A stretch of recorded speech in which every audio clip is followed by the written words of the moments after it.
Hello everyone, my name is Mohammad Waqar Ahmed और मैं आज आप लोगों को हिस्ट्री पढ़ाऊंगा। और यहाँ से आपको डेली जो है हिस्ट्री का डेली क्लास होगी और मॉक टेस्ट भी लिया जाएगा। तो हिस्ट्री का जो अगर कोई भी स्टूडेंट, चाहे वो यूपीएससी की तैयारी कर रहे हो, चाहे वो बीपीएससी की तैयारी कर रहे हो, या जो भी स्टेट पीसीएस की तैयारी कर रहे हो और अदर कॉम्पिटिटिव एग्ज़ाम की, वो सारे कवर हो जाएंगे यहाँ से आपके। और कहीं से भी एक भी सवाल नहीं छूटने वाला है। बहुत ही इन डेप्थ में जो कि एग्ज़ाम बेस्ड क्वेश्चन होता है वो पढ़ना है हमें, और वो मैं पढ़ाऊँगा आपको। और सबसे ज़्यादा इम्पोर्टेंट तो ये है कि किसी भी कॉम्पिटिटिव एग्ज़ाम की अगर हम तैयारी करें तो सबसे ज़्यादा इम्पोर्टेंट ये होता है कि हमें उसका प्रॉपर सिलेबस पता होना चाहिए, तैयारी करने की क्या रणनीति होनी चाहिए वो, और उसके अकॉर्डिंग ही हमें आगे बढ़ना चाहिए। और बगैर कोई रणनीति बनाए ही हमें तैयारी नहीं करनी चाहिए, उससे सफलता नहीं मिलती है। तो जितने भी कॉम्पिटिटिव एग्ज़ाम है उसमें हिस्ट्री का तो बहुत ज़्यादा रोल होता है, आप सभी को पता है। संघ लोक सेवा आयोग, राज्य लोक सेवा आयोग में तो हिस्ट्री एक स्तंभ ही है जो कि आपको करना ही करना है। और अदर कॉम्पिटिटिव एग्ज़ाम जैसे रेलवे हो गया, बैंकिंग हो गया, एसएससी हो गया, सब में हिस्ट्री का अपना एक महत्वपूर्ण रोल है। तो यहाँ से अगर आप तैयारी करना चाहते हैं तो ये बहुत ही एक अच्छा प्लेटफॉर्म है जो कि ऋषभ सर ने और हम लोगों ने मिलकर ये टीम तैयार किया है, और उम्मीद है कि ये बहुत ही कारगर सिद्ध होगा। तो चलिए मेरे साथ आज शुरुआत करते हैं हिस्ट्री से। तो आप सभी को पता है कि हिस्ट्री जो है वो 3 पार्टों में डिवाइड है। इंडियन हिस्ट्री जो है 3 भागों में उसको डिवाइड किया गया है। और फर्स्ट ऑफ ऑल तो इंट्रोडक्शन देने की जरूरत, इतिहास की परिभाषा देने की ज़रूरत नहीं कि इतिहास क्या है। ये सब एग्ज़ाम में नहीं पूछे जाते हैं। हम आपको वही पढ़ाएंगे जो एग्ज़ाम बेस्ड क्वेश्चन है, जो एग्ज़ाम में पूछे जाते हैं। तो इंट्रोडक्शन में पहले ये बता देते हैं कि हिस्ट्री को जो है 3 पार्ट में डिवाइड किया गया है। हिस्ट्री को देयर आर 3 टाइप्स, 3 भागों में बांटा गया है हिस्ट्री को। सबसे पहला है प्राचीन भारत का इतिहास, दूसरा है मध्यकालीन भारत का इतिहास, और तीसरा आधुनिक भारत का इतिहास, जैसे कि आपको आ ही रहा है स्क्रीन पे। और उसमें से भी सबसे जो इम्पोर्टेंट होता है वो रोल होता है आधुनिक भारत के इतिहास से। सबसे जो ये महत्वपूर्ण रोल है वो आधुनिक भारत का इतिहास। अगर आप कोई भी कॉम्पिटिटिव एग्ज़ाम की तैयारी करते हैं और आप आधुनिक भारत के इतिहास पे पकड़ बनाते हैं, क्योंकि सबसे ज़्यादा सवाल यहीं से पूछे जाते हैं, आधुनिक भारत के इतिहास से ही पूछे जाते हैं। उसके बाद प्राचीन भारत का इतिहास, मध्यकालीन भारत का इतिहास भी बहुत महत्वपूर्ण रखता है। तो स्टार्ट जो मैं करूँगा यहाँ से, वो स्टार्ट में करूँगा आपके ये क्या कहते हैं, प्राचीन भारत के इतिहास से स्टार्ट करूँगा। और जो भी इसमें क्वेश्चन है और जहाँ से भी पूछे जाते हैं, चाहे वो संघ लोक सेवा आयोग हो, चाहे वो बिहार पब्लिक सर्विस कमीशन हो, या उत्तर प्रदेश लोक, तो वो सारे टॉपिक्स मैं यहाँ से क्लियर करता चला जाऊँगा। तो ये आपको हिस्ट्री में पढ़ना है, एक बार देख लीजिए। प्राचीन भारत का इतिहास, मध्यकालीन भारत का इतिहास और आधुनिक भारत का इतिहास। चलिए आगे बढ़ते हैं आप प्राचीन भारत के इतिहास से।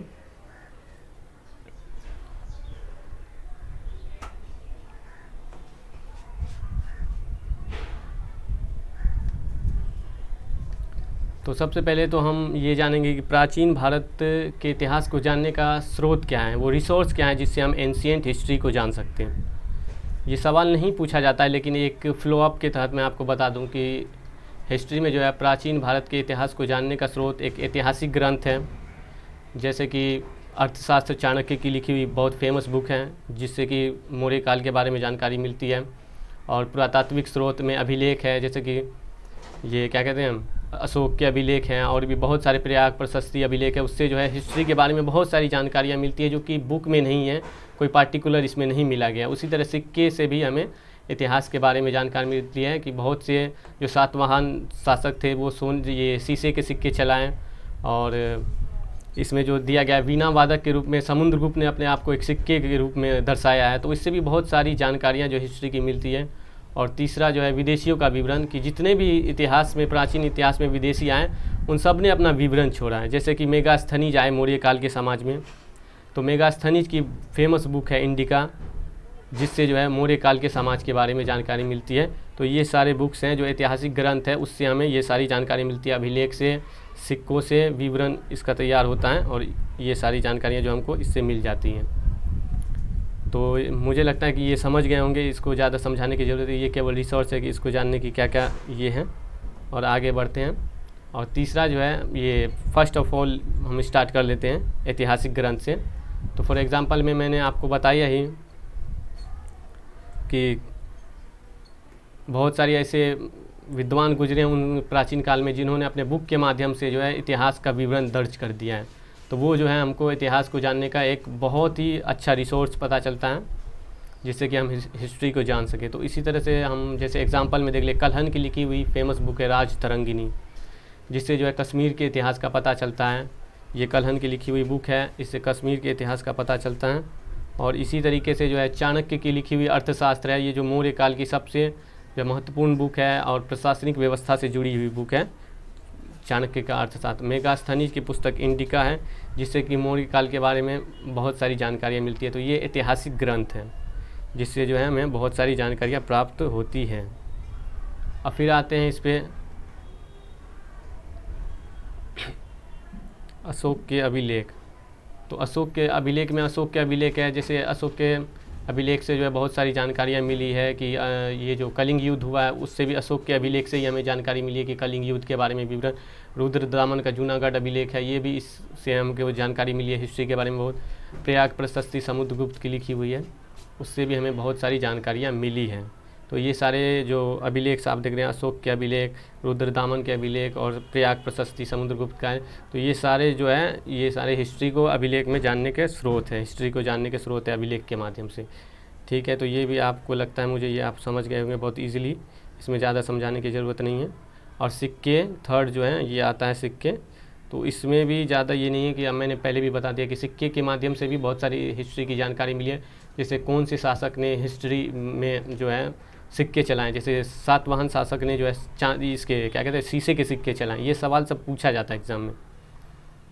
और वीणा बजाते हुए समुद्रगुप्त ने अपने सिक्के पे एक दर्शाया है, तो इससे भी बहुत सारी उसके कला उसके संस्कृति के बारे में हमें जानकारी मिलती है, जो कि सिक्के के माध्यम से। तो ये भी हिस्ट्री को जानने का एक बहुत अच्छा सोर्स है। तो चलिए, ये सब तो एग्ज़ाम बेस्ड नहीं है सवाल सब, ये सब कोई महत्वपूर्ण नहीं रखता है आपके एग्ज़ाम के लिए। लेकिन अब आते हैं, चलिए जो सबसे जो स्टार्ट करते हैं हम यहाँ से, समझ लीजिए कि आपका स्टार्ट हो गया। जो एग्ज़ाम बेस्ड क्वेश्चन आएंगे वो यहाँ से आएंगे। तो आप एक टॉपिक बना लीजिए, आप जो भी तैयारी कर रहे हैं एक हिस्ट्री की एक कॉपी बना लीजिए और उसको लिखते चले जाइए, क्योंकि जितने भी ये बुक से लिखाऊंगा मैं ऐतिहासिक ग्रंथ, ये किसी न किसी एग्ज़ाम में पूछा ही गया है। तो स्टार्ट करते हैं। तो सबसे पहला बुक है, इसमें हम लेते हैं राज तरंगिनी। ये पहला बुक है राज तरंगिनी, इसके लेखक है कल्हन, और ये बहुत ही फेमस बुक है, इसको आपको याद ही कर लेना एकदम। ये सब एग्ज़ाम में पूछते हैं कि राज तरंगिनी किसकी लिखी हुई बुक है। इसी तरह के पृथ्वीराज रासो हैं, चंद्रवत दाई की लिखी हुई ये पुस्तक है। पृथ्वीराज विजय है, ये जयानक की लिखी हुई पुस्तक है। अर्थशास्त्र, चाणक्य का अर्थशास्त्र बहुत ही फेमस बुक है, ये VBI है, ये किसी भी कॉम्पिटिटिव एग्ज़ाम के लिए बहुत ही महत्वपूर्ण है, चाहे वो UPSC हो BPSC समय। तो ये सब क्वेश्चन ज़्यादा आते हैं कि चाणक्य की लिखी हुई पुस्तक का नाम बताया, या अर्थशास्त्र किसकी लिखी हुई पुस्तक है। इसी तरीके से अभिज्ञान शाकुंतलम, मालविका अग्निमित्रम, ये कालिदास की लिखी हुई फेमस बुक है, जो कि आप जो लोक सेवा, खास करके जो लोक सेवा आयोग की तैयारी कर रहे हैं उसको तो ये सब बुक्स याद ही हो जाने चाहिए कि ये सब जो है हिस्ट्री को जानने के महत्वपूर्ण ऐतिहासिक ग्रंथ हैं, और इनके लेखक पूछते ही एग्ज़ाम में। आप कहीं भी उठा लीजिए, कोई भी क्वेश्चन बैंक उठा लीजिए, उसमें आपको मिल ही जाएगा कि इसके लेखक कौन है, इसके राइटर कौन है। इसी तरीके से 6 नंबर पर सप्तवास दत्ता, इसके लेखक है भास, और ये जो है हिस्ट्री से इससे भी जानकारियाँ हमको मिलती हैं। तो चलिए आगे और बढ़ते हैं। ये सारे बुक्स हैं जो आपको याद कर लेने हैं। और नेक्स्ट आते हैं हम बुक्स पे। 7 नंबर पे जो आप देख रहे हैं वो गाथा सप्तशती, इसके लेखक है हाल। मानसोल्लास, इसके लेखक हैं सोमेश्वर। ये सोमेश्वर चालुक्य शासक रहे हैं। माफ़ कीजिएगा, थोड़ा ये डिस्टर्बेंस हो रहा है, इस पर नहीं आ रहा है, और इस वजह से मेरा थोड़ा टाइम ये हो रहा है, इसके लिए मैं माफ़ी चाहता हूँ। मानसोल्लास, इसके लेखक हैं सोमेश्वर, ये चालुक्य शासक है। ये भी ध्यान रखना कि सोमेश्वर कौन से शासक रहे हैं, ये भी एग्ज़ाम के लिए फैक्ट हो जाता है कि चालुक्य शासक है। महेंद्र वर्मन है, जैसे मतविलास प्रहसन के लेखक महेंद्र वर्मन, ये पल्लव राजा है। ये भी एग्ज़ाम में सवाल पूछे जाते हैं कि महेंद्र वर्मन का संबंध किस शासक से था, किस शासन से था, पल्लव शासन से, चालुक्य, ये सब भी एग्ज़ाम में फैक्ट पूछे चले जाते हैं। 10 नंबर में जो है ये बहुत इंपॉर्टेंट फैक्ट है, इसको तो आपको याद ही कर लेना चाहिए। रत्नावली नागानंद प्रियदर्शिका, ये हर्षवर्धन की लिखी हुई बहुत ही अच्छी बुक है, बहुत ही फेमस बुक है, जो एग्ज़ाम में पूछता है। और इसको भी आप एकदम कंठस्थ कर ले कि ये हर्षवर्धन की लिखी हुई 3 पुस्तक हैं, रत्नावली, नागानंद और प्रियदर्शिका। और ये भी याद कर ले कि ये एक्चुअली में ये नाटक है, ये जो बुक लिखा हुआ ये नाटक है, तो ये भी एग्ज़ाम के लिए दृष्टि से महत्वपूर्ण हो जाता है कि रत्नावली नागानंद प्रियदर्शी आखिर में क्या है। तो ये नाटक है, इसको भी हमको याद कर लेना चाहिए और बहुत अच्छे से एकदम याद हो। ये सब एग्ज़ाम में बीपीएससी सब में तो पूछता ही पूछता है और अदर कम्पिटिटिव एग्ज़ाम में भी पूछ लेता है ये सवाल। अब आगे आ जाते हैं। अष्टाध्याय, इसके लेखक है पाणिनि। महाभाष्य, इसके लेखक है पतंजलि। और मुद्रा राक्षस, इसके लेखक हैं विशाख दत्त। तो ये सारी बुक्स हैं, इनको आपको याद कर लेना है। इसमें ज़्यादा कोई दिमाग लगाने की भी ज़रूरत नहीं है, ये एकदम इजीली है। फिर आते हैं नेक्स्ट बुक पे। ये सारे आपको याद कर लेने हैं कि अगर आपने इतना कवर कर लिया है तो मैं यकीन मानिए कि आपका 1 नंबर तो यहाँ से बनता ही है, चाहे वो संघ लोक सेवा आयोग से हो और अब स्टेट पीसीएस से तो बनेगा ही बनेगा सवाल। आप बीपीएससी के क्वेश्चन पलटा के देख लीजिए, एक बुक होता ही है, उसमें दिया होता है कि इस बुक के लेखक कौन है।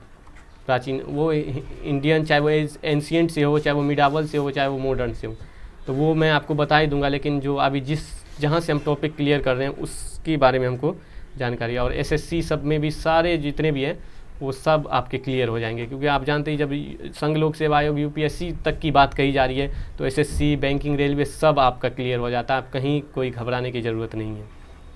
14 नंबर का जो है ये है आर्यभट्टियम और सूर्य सिद्धांतिका, इसके लेखक आर्यभट्ट हैं। ये भी बुक बहुत महत्वपूर्ण है दोस्तों। आर्यभट्ट की लेखक हैं, आर्यभट्ट इसके लेखक हैं। आर्यभट्टियम और सूर्य सिद्धांतिका, ये 2 बुक हैं। और इस तरह से आप अगर आप पढ़ते चले जाइएगा और याद करते चले जाइएगा तो मैं आपसे क्विज़ भी करवाता चला जाऊंगा डेली बाय डेली। अगर मुझे मौका मिलेगा संडे या सैटरडे इस तरह से, तो मैं वीकली एक क्विज़ लूँगा जिसके माध्यम से मुझे ये पता चल जाए कि आप लोगों ने जो पढ़ा है उसका सही यूज़ हुआ है कि नहीं तो ऐसे ये लिख करके, ये तो बहुत सारी किताबों में भी मिल जाएंगे आपको, कॉपी में भी मिल जाएंगे, लेकिन उससे कोई फ़ायदा नहीं होने वाला। अगर आप तैयारी कर रहे हैं सच में, अगर आप सीरियस हैं, तो मैं सही कह रहा हूँ कि ये जो प्लेटफॉर्म आप चुने हैं ये बहुत आपके लिए कारगर सिद्ध होने वाला है। ये बहुत ही मेहनत और इससे किया गया ये प्रयास है और आप लोग इसमें सफल हो पाते हैं। अगर आप सफल हो जाएं तो हम ये मान के चलेंगे कि हम भी सफल हैं। और ये मत सोचिएगा कि ये छोटा सा प्लेटफॉर्म है या इस तरह का कोई है तो इससे मेरा ये नहीं, कभी निगेटिव नहीं लाना है। ये बहुत ही आइडियल नोट्स है जो कि आपको प्रोवाइड किया जा रहा है इस एडुजीवा के माध्यम से। तो आप कभी ये मत सोचिएगा, आप बीपीएससी से यूपीएस सब क्लियर हो जाएगा, आपका एसएससी, बैंकिंग, रेलवे। तो बस आपको क्या करना है कि आप उसमें मेहनत से लगे रहें और अपनी पूरी ईमानदारी के साथ पढ़ाई करें, तब फ़ायदा होगा, वरना उसका कोई फ़ायदा नहीं है। चलिए आगे आते हैं, बात करते हैं पुस्तक में। तो 15 नंबर में काव्य मीमांसा, सॉरी थोड़ा डिस्टर्बेंस, काव्य मीमांसा, उसके लेखक हैं राजशेखर। और नाट्यशास्त्र, ये भी एग्ज़ाम में पूछता है, नाट्यशास्त्र किसकी लिखी हुई, तो ये भरत मुनि की लिखी हुई पुस्तक है नाट्यशास्त्र। मिलिंद पन्हू, इसके लेखक है नागसेन, ये भी आपको याद होना चाहिए। मिताक्षरा, इसके लेखक है विज्ञानेश्वर। और 19 नंबर में ए बी करके डाल दिया कि जो भी राइटर, जैसे 2-3 बुक्स है उसके राइटर एक है तो मैंने उसको ए बी में कर दिया। तो पंच सिद्धांतिका और बृहद संहिता, इसके लेखक वराह मिहिर हैं, ये भी बुक बहुत है। अब 20 नंबर में हर्षचरित, ये भी आपको एकदम याद होना चाहिए। हर्षचरित बहुत ही फेमस बुक है और इसको एग्ज़ाम, कॉम्पिटिटिव एग्ज़ाम में वीवीआई हो जाता है कि हर्षचरित किसकी लिखी हुई पुस्तक है, तो ये बाण भट्ट की लिखी हुई पुस्तक है। तो इस तरह से अगर तैयारी करते हैं तो निश्चित ही हमको सफलता मिलेगी, क्योंकि मैंने जितने भी बुक्स बताए हैं यहाँ पे वो सब कहीं ना कहीं काम के हैं और कोई ना कोई कॉम्पिटिटिव एग्ज़ाम में पूछा ही गया। ये जितने भी सारे बुक्स हैं, चाहे वो कल्हन की लिखी हुई राजतरंगिणी हो, चाहे वो जितने भी बुक्स आप देखें, अष्टाध्याय की पाणिनि की लिखी हुई अष्टाध्याय, नाट्यशास्त्र भरत मुनि की, ये सारे बुक्स जो हैं आपके कॉम्पिटिटिव एग्ज़ाम के लिए बहुत ही इम्पोर्टेंट हैं। और ख़ास तौर से जो लोक सेवा आयोग की तैयारी करते हैं उनके लिए तो ये रामबाण है ही। और इस तरह से ये 20 बुक है, अगर आप इसको याद कर लेते तो यकीन मानिए कि आपका 1 मार्क्स, चाहे वो कोई भी कॉम्पिटिटिव एग्ज़ाम में, अगर एंशियन हिस्ट्री से अगर कोई एक भी बुक अगर पूछा गया हो कि इसके लेखक कौन है, तो ये इतने इम्पोर्टेंट बुक्स मैंने लिखा है जो कि एग्ज़ाम में पूछेगा, इससे बाहर नहीं जाएगा। चलिए उसके बाद ये ऐतिहासिक ग्रंथ लिख लिया। अब कुछ ग्रंथ में भी अब सवाल जो है एग्ज़ाम में ऐसे नहीं पूछे जाते हैं कि सीधे पूछ दिए, कभी कभी ये भी पूछ दिया जाता है कि कल्हन की लिखी हुई राजतरंगिणी है, ये कौन सी भाषा में लिखी गई है। तो जैसे लोक सेवा आयोग में इस तरह के क्वेश्चन उठा लिए जाते हैं, एसएससी या बैंकिंग इस सब में नहीं, डायरेक्ट फैक्चुअल पूछ दिया जाता है कि कल्हन की लिखी हुई बुक का नाम बताइए। लेकिन अगर आप लोक सेवा आयोग की तैयारी कर रहे हैं तो आपको हर दृष्टि से तैयार होना पड़ेगा, इन डेप्थ लेवल से भी तैयार होना पड़ेगा, जैसे कि कलहन की लिखी हुई रास तरंगिणी है, तो वो कौन सी भाषा में लिखी गई है, तो वो संस्कृत भाषा में लिखी गई है, तो ये भी पूछ देता है। उसके भाषा भी बहुत इंपॉर्टेंट है कि कौन सी भाषा में लिखी गई है, उससे किस चीज़ के बारे में इतिहास की कौन सी जानकारी मिलती है, तो उससे हमको कश्मीर के बारे में इतिहास की जानकारी मिलती है। तो ये सब भी बहुत मायने रखता है। तो वो फैक्ट जो है कुछ हम देख लेते हैं इसमें। तो चलिए आगे बढ़ते हैं, कुछ फैक्ट हैं उसको हम देख लेते हैं, एंशिएंट हिस्ट्री के ग्रंथों से जुड़े कुछ महत्वपूर्ण तथ्य। तो इसमें आप आ जाइए, ग्रंथों से जुड़े महत्वपूर्ण। सबसे पहला है कि राज तरंगिणी, तो मैंने पहले भी बताया कि ये कलहन की लिखी हुई राज तरंगिणी है, जिससे कि कश्मीर के इतिहास का पता चलता है। यहाँ पे इम्पोर्टेंट क्या है, कश्मीर का इतिहास, और ये कौन सी भाषा में लिखा हुआ है, संस्कृत भाषा। ये एग्ज़ाम की दृष्टि से इम्पोर्टेंट है। फिर पाणिनि की लिखी अष्टाध्याय है, ये भी बुक मैंने बताया कि ये पाणिनि की लिखी हुई अष्टाध्याय बुक है। लेकिन यहाँ पे एग्ज़ाम में और भी फैक्चुअल पूछ दिए गए, अगर डेप्थ पूछ दिया गया तो ये क्या, ये एक संस्कृत व्याकरण है। पाणिनि ने संस्कृत ग्रंथ अष्टाध्याय की रचना की, तो ये भी एक एग्ज़ाम का फैक्ट बन जाता है कि ये संस्कृत व्याकरण है। कि अष्टाध्याय क्या है, पाणिनि की लिखी हुई अष्टाध्याय ग्रंथ क्या है, आखिर में धार्मिक ग्रंथ है, राजनीतिक व्यवस्था से जुड़ी किताब है, या संस्कृत व्याकरण है। तो इस तरह से सवाल पूछे जाते हैं। और दोस्तों मैं आपको वही पढ़ाऊँगा जो एकदम एग्ज़ाम के बेस्ड होगा, एकदम फैक्चुअल होगा। और नेक्स्ट आते हैं, पतंजलि ने महाभाष्य की रचना की, और जो कि अष्टाध्याय पर एक प्रकार का कमेंट है, टीका है। तो ये अष्टाध्याय, पतंजलि ने जो महाभाष्य की रचना की, वो अष्टाध्याय को देखते हुए जो उनकी रचना की कि उसमें क्या कमी है या क्या, इस तरह कमेंट। आप लोग जानते हैं कि किसी चीज़ पे कमेंट करना या किसी चीज़ के बारे में उस पर तर्क देना, ये जो है पतंजलि के कहाँ से मिलता है, महाभाष्य से। तो ये भी याद रखें कि जो अष्टाध्याय पर एक प्रकार की टीका है।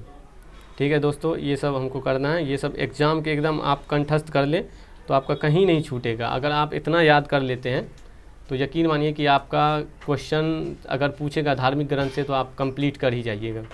फिर चाणक्य, कौटिल्य या चाणक्य की लिखी हुई पुस्तक है अर्थशास्त्र, और ये तो बहुत इंपॉर्टेंट है। और ये कौन सी व्यवस्था से जुड़ी हुई किताब है, ये भी एग्ज़ाम में बीपीएससी में कई बार पूछा गया, यूपीपीसीएस में पूछा गया कि ये कौन सी व्यवस्था से जुड़ी हुई किताब है, ये धार्मिक ग्रंथ है या कौन सा ग्रंथ है। तो आपको मैं क्लियर कर दूं कि ये एक राजनीतिक ग्रंथ है।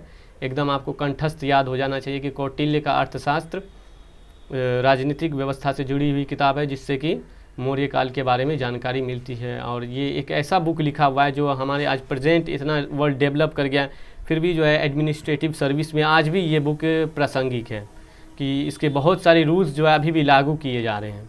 तो ये बहुत इंपॉर्टेंट बुक्स है दोस्तों, इसको एकदम याद ही कर लेना है, और एग्ज़ाम में तो पूछता ही पूछता है। अब फिर एक महत्वपूर्ण ग्रंथ है महावंश तथा द्वीपवंश। ये बुक्स जो है लिखी गई हैं, और ये क्या है, ये बौद्ध ग्रंथ है।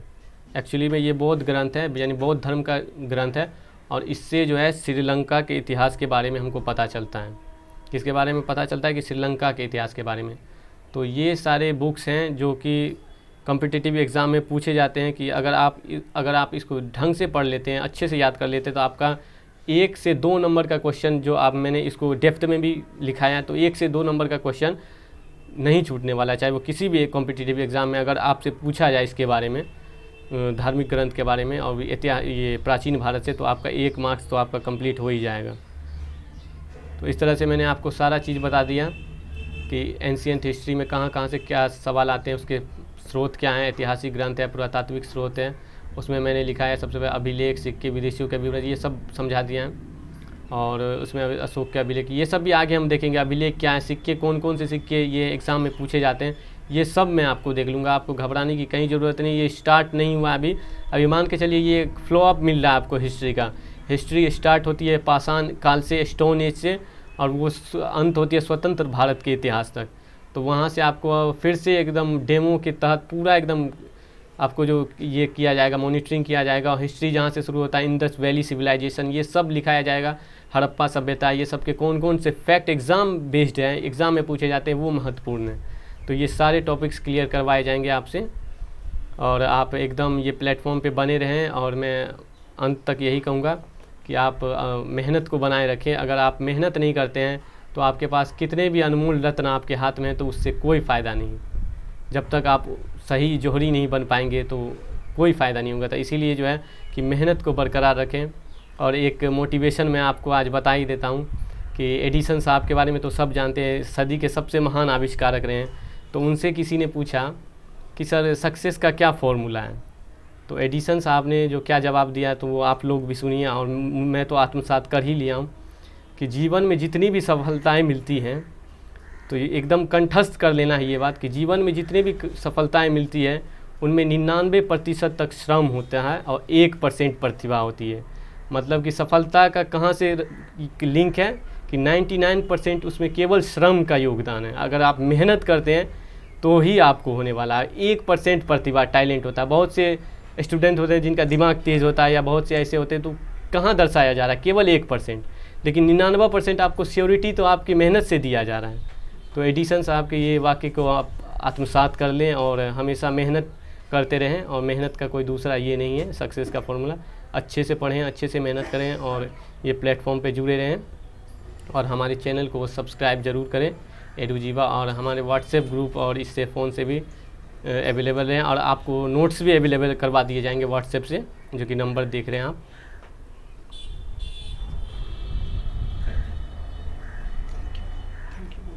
थैंक यू वेरी मच देखने के लिए।